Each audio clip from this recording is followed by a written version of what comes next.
Good morning. Welcome to the Western New York Alliance of Home Inspectors Roundtable discussion. My name is Jim Barron. I'm a member of the Alliance. I'm here today joined by Walt Oldenburg. His company is Field Tech Inspections out of East Amherst. Walt, good morning. Thanks for being here. Good morning, Jim. Walt, one of the things I wanted to talk about is a very something as a home inspector I get a lot of questions about for obvious reasons, and that's mold. So, can you just explain to me basically what is mold? Mold is basically microbial growth that needs something to grow on, like a substrate, like wood, for instance. You find it outside with mushrooms and things of that nature. Sure.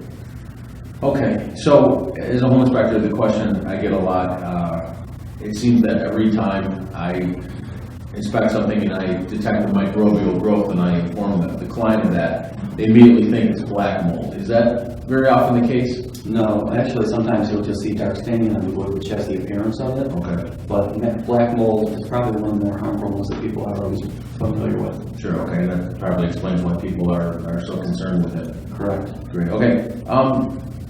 Tell me, what are some of the health effects that if you do have mold in your house, what are some of the ways that mold can negatively affect people? Well, believe it or not, some people are actually pretty sensitive to mold. So things like stuffy noses, wheezing, inhaling problems.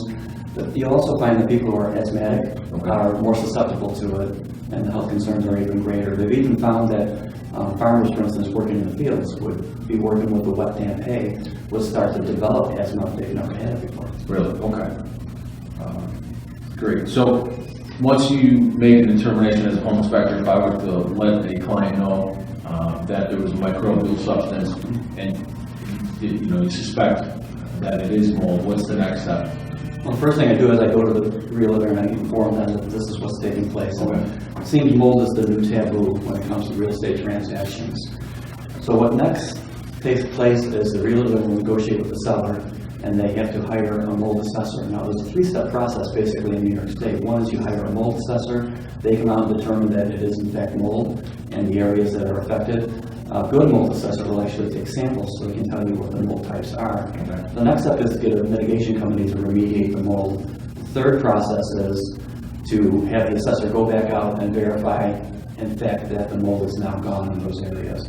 And sometimes they'll even retest. They don't tell the mitigator where they're testing because they want to make sure that they're hitting all the spots. Probably one of the biggest issues is you might eliminate the mold, but if you don't eliminate the source, which is moisture, getting wet on a substrate, then the mold is going to return. Great. A good example, I had a home inspection a couple months ago where go up into the attic area, the whole attic roof area was covered with mold. Go up top and I find that the satellite dish company had drilled holes in it and all the moisture was coming in where they did a poor installation. Go down into the room down below and they had a CPAP machine on the child's desk dresser next to them. Now, there's a possibility that when they move and they get away from that moldy environment, then maybe the child's health will improve. Wow, great, that's very interesting.